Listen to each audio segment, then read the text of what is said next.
Ukraine war is not a Marvel movie. Ukraine is not going to win the war. Nope, just because Ukraine is in the right does not mean it's going to win. Most people just use emotional arguments when you even try to mention Ukraine might not win the war. Russia's economy is going to collapse any second, and they will run out weapons any month now. Russians will turn and overthrow Putin. All of the above is completely fictional scenarios that will never happen. It doesn't help that Reddit only allows positive news about Ukraine. Anytime there's something negative coming out, like stuff about desertions of draft dodging, it's not treated seriously. Again, being on the right side in the war does not mean Ukraine is going to win it. Yet most people are blind to this because that's not what they want to hear. Facts staring you right in the face. Not enough aid to Ukraine, not enough manpower. Time is not on Ukraine's side. But surely they'll win because real life works like a Disney movie, right? Right? And then there's the false comparisons to Afghanistan and Vietnam. Ukraine-Russia war is literally nothing like those wars. There's no guerrilla warfare in Ukraine, and attritional war suits Russia because they have more resources. Although I don't agree with everything he says, not by a long shot. I do think Peter Zeihan is right about why Putin started this war. The Russian heartland itself is very indefensible, without mountains or seas to form natural barriers against invasion. Tsars knew this, and so expanded outward into other countries until they did reach natural barriers. After the Russian Revolution, the communists continued this policy and consumed Eastern Europe into their so-called Soviet bloc. This was the height of their defense in depth of Russia, and it all came crashing down in 1991 when the Soviet Union fell apart, leaving Russia terribly exposed in the West and South. So Putin wants to get this defense in depth back, either by outright conquest or by hegemony. And he wants to accomplish this now because yes, Russian demographics means that in a generation, Russia will not have the manpower to pull it off. He sees this as a now or never situation. Putin saw Ukraine as an easy mark, a quick way to plug a defensive hole in the south. The war has shown that Russia is not the power we all thought it to be. And the war has eaten up the army and the reserves and caused desertion and draft dodging and economic sanctions. So OP, you say that this hasn't worked, and I understand why you say that. You watch enough YouTube videos showing how dire the situation in Russia is, you'd think it's about to collapse, and yet it doesn't collapse. Well, first of all those YouTube content creators are looking for likes, and so they tell you what you want to hear. And when Russia doesn't fall in 2024, 2025, like they predicted, they just make another video, and those predictions of the past are right down the memory hole. But here's the thing. If it was Putin's plan to plug up all those defensive holes in Russia's borders, yeah, Putin has blown it. He's shown his hand, and all those countries that would be next on his list have now been giving a lot of time to prepare. They see how Ukraine is doing it and learning from it. Those countries should be able to count on weapons from the West, as Western countries see giving high-tech weapons to them as a cheap way to keep Russia out of their backyard and to continuously wear them down. And that last is the big part. The longer the war goes on, the more Russia wears itself out, especially in manpower. Can Ukraine win? All it has to do to win is survive until the Russians call it quits. And that might take at least another year, till Putin's war chest runs out. But here's the thing. Ukraine as a country, as a nation state, may not have enough people left to actually be a country. And that brings up the question, is the West sacrificing Ukraine in order to wear Russia down? Being right doesn't mean that you will win war, but it also doesn't mean that Russian Federation will never lose, their economy won't collapse, they won't run out of forces, etc. You say it will never happen. Why? Just because you don't feel like it? Everyone who wants Ukraine to win needs to do more. And since no one exactly knows the potential of Russian Federation, we don't know how much they have. Maybe even Russian government do not know. They already invaded Ukraine, believing that Ukraine will fall in a few days or weeks. So why can't they make such catastrophic mistakes again? If by winning you mean that Ukraine is going to reclaim all the territories that Russia occupies, then probably not. But there might be peace, with few territories in the east lost, but Ukraine remains sovereign nation. One could say that's a win for them, even if it's quite sour one, since they lost a lot. Who would have thought that Ukraine would win propaganda war so overwhelmingly that it would backfire on them on the battlefield? How so? Because the population of Europe and even politicians think that Ukraine is doing fine and therefore supporting them with bare minimum. If Europe actually knew in how much shit Ukraine is, they would be supplying at least 3 times as much weapons. There are some people, defined by human body, not intelligence, who thinks that Ukraine will retake all lost territories and Crimea. I just can't comprehend how delusional one must be to think so. Ukraine will lose around 30% of territory and then accept Russian shit terms. So simple is that. Crimea legit voted to join Russia. I've spoken personally to quite a few Crimeans. I've lived in both Russia and Ukraine and was in fact planning to move to Crimea right before the invasion. Made that a bad idea. CMV, regardless of how the Russo-Ukrainian war ends, Ukraine is done for. While they have shown incredible resilience and made the war last for exponentially longer than anticipated, the casualties, damage to infrastructure, and reliance on Western support is going to doom their population once the war is over. And that is if they manage to regain significant territory after the war. I believe that they will lose a larger portion of their country than is currently occupied by Russians, and the remainder of the country will not be able to sustain itself. Russia is notorious for being able to stomach massive losses. Ukraine, while having similar issues in the past with their famines and wartime casualties, does not have the population to support these losses and infrastructure damage and the impending loss of Western support down the line once the war ends, for example, will doom them to periods of extreme poverty and crime. Russian authorities will almost definitely face no repercussions aside from sanctions that China will bail them out of.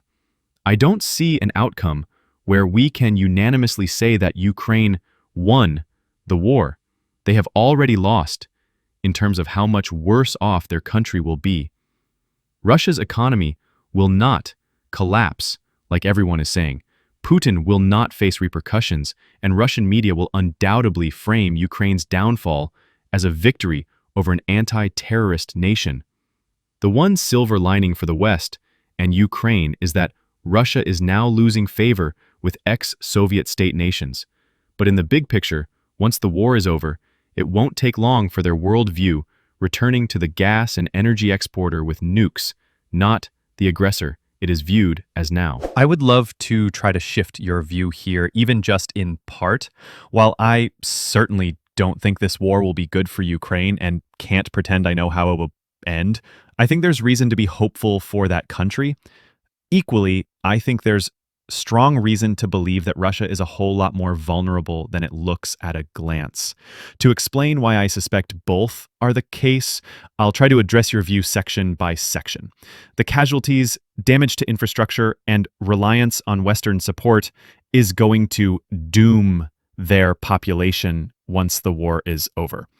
While these are not good, especially where casualties are concerned, I suspect there's something of a silver lining here for Ukraine. Having built strong relationships with several EU countries during this conflict, Ukraine is likely going to receive significant international support rebuilding once this conflict finally ends. Given how much has been damaged or destroyed, that's going to mean a ton of modern EU-compatible infrastructure taking the place of old and often inefficient Soviet-era designs. Obviously, nobody wants to begin an infrastructure project by having their old system literally blown up, but the chance for modernization could help spur an economic boom. We actually have an example of this in practice already. When this conflict began in 2014 with the Russian invasion of Crimea and involvement in rebellions near their border, Ukraine was still fielding an older Soviet-style military, both in terms of equipment and command structure. The Ukrainian military got absolutely shredded during that initial conflict and was forced to rebuild afterwards. When it did so, it purchased tons of more modern equipment and adopted modern NATO-style command structures.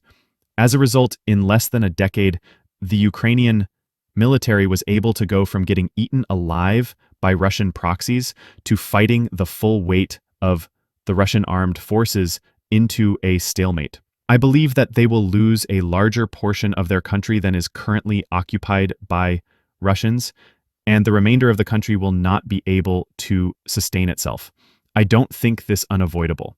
While the pace of Russian advance has increased in the past year, they're still moving forwards slowly and paying dearly for every mile gained. Given that we're in the third year of the war and the Russia is still a long way off from seizing valuable strategic areas in eastern, central Ukraine, much less from fully conquering the country, I don't think it's unreasonable to think we may get to a ceasefire before too much more ground changes hands. Again, any loss is bad for Ukraine, but not unsustainably so. They still control almost all of the Dnipropetrovsk Oblast, most of Kharkiv Oblast, which are the most economically productive regions outside of Kiev itself. If the war ends in the near future, Ukraine will need to undergo an economic restructuring, but it's far from being doomed to destitution. Hell, its economy is actively growing in the middle of a major conflict. Russia is notorious for being able to stomach massive losses. It has been. But in conflicts like World War II, where the alternative was subjugation and genocide by the Nazis, Russians don't just inherently accept dead soldiers, especially in wars that the public is not enthusiastic about. As a result, Russia has actually had some pretty significant manpower issues, forcing them to dramatically loosen recruitment standards, recruit from prisons, and significantly increase pay offered to contract soldiers, especially those from poor rural areas. When they attempted a limited draft, it caused internal political instability and a mass exodus of young men, which is bad for the Russian war effort and their economy. The Russian government is currently caught in limbo, struggling to recruit enough soldiers to make up for losses, while also seemingly afraid to restart a draft that would need to impact more economically important and politically influential areas of the country. Russian authorities will almost definitely face no repercussions. Again, I wouldn't be so sure about this. We have to remember that Russian politics are both repressive, preventing people from sharing their actual views publicly, and incredibly centralized around Putin. This creates two major issues for the Russian government. Firstly, because dissent can't be expressed publicly as a way of venting citizen anger, you create the risk of sudden mass unrest starting if the population does finally get upset enough. Secondly, we have to remember Putin isn't going to live forever and probably isn't going to suddenly become an even better leader as he ages. If Putin dies or becomes unable to lead effectively, it will open a massive power vacuum with no clear successor, as Putin has avoided creating one who might threaten his power. That vacuum has the potential to be filled with public anger instead, much like we saw during the collapse of the USSR. Aside from sanctions that China will bail them out of. I think the sanctions are actually a pretty big deal, and not one from which China is going to save Russia. These have already had a negative impact on the Russian economy, and that impact is likely to grow over time. Replacement parts and electronics for Russian industry may not be a big deal for the first few years of sanctions, but eventually, their economy will hit a point wherein it cannot maintain important economic sectors. This gets even worse if the war ends, as all the money being pumped into the domestic economy for war production will dry up. That's a really bad combo for the Russian government, who are already tapping every tool available to them to keep their economy running. Adding to that, China sees Russia as much as a regional rival as it does a potential ally.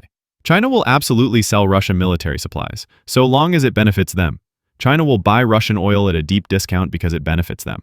And China will probably make economic partnerships with Russia, so long as they are the primary beneficiary. That said, China absolutely will not prop up the Russian economy just to be nice. A weak Russian state is one that China can bully economically and geopolitically, which is something China wants. A weak Russian state is also one that's going to be unable to hold traditional allies in its sphere of influence, which China can then pull into its orbit. An optimal outcome of this war for China is a badly damaged Russian state dependent on China, not a bailout. Once the war is over, it won't take long for their worldview returning to the gas and energy exporter with nukes, not the aggressor it is viewed as now. I actually don't know that this is the case. Before the invasion, Russia's main geopolitical bargaining chip with the West was how hard it would be for many countries, especially in the EU, to move away from Russian gas and oil.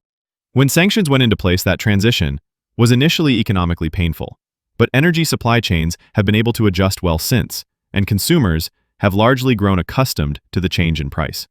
The countries of the EU have no strong reason at this point to restart buying gas, oil from Russia if this conflict ends, as that puts them right back in a disadvantageous position. Alternately, by continuing not to buy from Russia, it helps them to weaken the position of the Russian government further, which is in their collective interests. Anyhow, I hope this has helped change how you see the situation even in part. Feel free to ask any questions you might have, as I'm always happy to chat more. Thank you so much for watching until the end. Don't forget to subscribe so you won't miss the next videos. In the meantime, check out the other ones. They're already waiting for you. Share your thoughts on this topic in the comments and tell your own stories. Wishing you a great day, and see you in the next one. Bye-bye.